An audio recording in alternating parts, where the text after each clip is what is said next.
মানেটা কি? আরে মানুষের সেফটির জন্য তো এরা সব বিজেপি দালালি করছে। कांग्रेस नेता सचिन पायलट की प्रस्तावित सभा को प्रशासन द्वारा अनुमति न दिए जाने के विरोध में आज कांग्रेस कार्यकर्ताओं ने कुल्टी थाने के सामने सड़क जाम कर जोरदार प्रदर्शन किया। कांग्रेस प्रत्याशी रवि यादव और ब्लॉक अध्यक्ष सुकांतो दास ने आरोप लगाया कि सभी नियमों का पालन करने के बावजूद पुलिस प्रशासन पक्षपातपूर्ण रवैया अपना रहा है और भाजपा टीएमसी के दबाव में कांग्रेस की बढ़ती लोकप्रियता को रोकने की कोशिश की जा रही है। उन्होंने सवाल उठाया कि जब कल अमित शाह के रोड शो और अन्य दलों के कार्यक्रमों को अनुमति दी गई है तो केवल कांग्रेस को ही निशाना क्यों बनाया जा रहा है, जिसे उन्होंने लोकतंत्र के खिलाफ एक साजिश करार दिया। अरे देखুন আমরা 2 ঘন্টা আইসি স্যারের সঙ্গে বসেছিলাম, অফিসে গিয়েছিলাম কথা বলতে। আইসি স্যার আমি একটা আইএনসি ক্যান্ডিডেট, ভাবুন উনি আসছেন না, আমি ফোন করছি ফোন কেটে দিচ্ছে, বলছে ওখানে অফিস থেকে যে করা হচ্ছে করতে দাও। আমরা এখানে টিএমসি আরে কি এখানে কি আছে? পুলিশ মানেটা কি?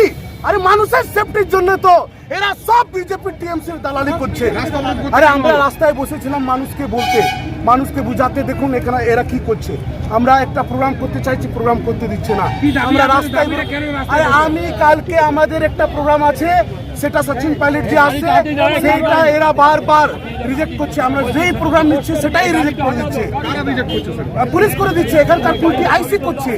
আমি নাম ধরে বলছি তো, হ্যাঁ ওই পুলিশের জন্য আইসি স্যারকে ডাকার জন্য কেউ আবু বলছে কি থানায় আসছে, থানাতে আসছে, চলুন। 2 ঘন্টা আমরা বসেছিলাম, আমি যখন আজ 1 ঘন্টা মতন বসেছি, তারপরে পুলিশ এসছে, তারপরে পুলিশের মেন পুলিশের সাথে আমাদের ধস্তাধস্তি হয়েছে। পুলিশ চাইছে এখানে সমস্ত কিছু ভেঙে চুরে টিএমসি বিজেপির করে মতন বুথ লুট করার চেষ্টা করে লড়াই করবে টিএমসি বিজেপির হয়ে। সাহেব আমাদেরকে কংগ্রেসকে পারমিশন দেওয়া হচ্ছে না। আগামীকাল আমাদের একটা স্টার ক্যাম্পেনের আসার কথা আছে, এটা নিয়ামতপুরের শিব মন্দির মেলা ময়দানে। আমরা তার পুরো নিয়ম বিধি মেনে পড়ে আমরা ইলেকশন কমিশনের আরোর কাছে আমরা জমা কাগজপত্র করেছিলাম, কিন্তু যা দেখতে পেয়েছি কালকে জমা করে দেওয়ার আসার পর আজকে হঠাৎ আইসি সাহেব, কুলটি থানা আইসি সাহেব বলছেন যে পারমিশন দেওয়া হবে না। আমরা রিজন জানতে চাইলাম, তো আমাদেরকে ফোনে বলছেন যে একটি রাজনৈতিক দল সকাল 5টা থেকে 9টা অবধি র্যালি রেখেছে, পারমিশন রেখেছে, সেই জন্য আপনাদের দেওয়া যাবে না।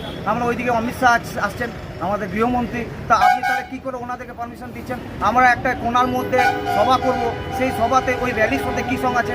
আমরা এটাও জানতে চাইলাম যে র্যালি স্টার্টিং কোথায়, র্যালির এন্ডিং কোথায়, র্যালি কোন রুট দিয়ে ঘুরতে যাবে, ওনারা বলতে পারলেন না। তাহলে আমাদের কাছে প্রশ্ন কি, তাহলে এখনও কি টিএমসির দলদাস হয়ে কি আমাদের এই পুলিশ সরকার কাজ করছে, পুলিশ প্রশাসন কাজ করছে? এটাই কি সেটা সেই ব্যাপারটা দেখাচ্ছে? এরপর আমরা কি করেছিলাম, আমরা 2 ঘন্টা থানার সামনে বসেছিলাম, থানার আইসি সাহেব আমাদের কাছে আসেনি। আমরা বাধ্য হয়ে আমাদের যেটা কংগ্রেসের গান্ধীবাদী পার্টি, আমরা আন্দোলনে তাই বাধ্য হয়ে রাস্তায় নামতে বাধ্য হয়েছে। আন্দোলন সেইখানে প্রশাসন এসে জোর জবরদস্তি আমাদের উপরে করে, আমাদের ছেলেদের সাথে মারপিট করে এবং ধস্তাধস্তি করে। এটা তো গণতন্ত্র হতে পারে না। ইলেকশন প্রচারে তো সকলেরই একটা জায়গা আছে, সে করতে পারে, তো সেই ক্ষেত্রে আমাদেরকে কেন বাধ্য করে দিচ্ছে? এখন কি পুলিশ প্রশাসনের এখন প্রশাসনে আসলে প্রশাসন আমাদেরকে যা করার তো করলোই, আমরা দেখতে পাচ্ছি, মানুষও দেখতে পাচ্ছে। দেখুন আপনারা, মানুষকে আপনাদের মাধ্যমে বলতে চাই, কুলটি জনগণকে, যে এরকম তৃণমূল সরকারের পুলিশ যেরকম তৃণমূল সরকার, এদেরকে যদি ভোট দেবেন আগামী দিন কুলটিতে কোনো উন্নয়ন হবে না। हमारे चैनल को लाइक शेयर सब्सक्राइब करना ना भूलें और बेल आइकन को दबाना ना भूलें और देखते रहें पूर्वी खबर। पूर्वी खबर, नजर सब पर।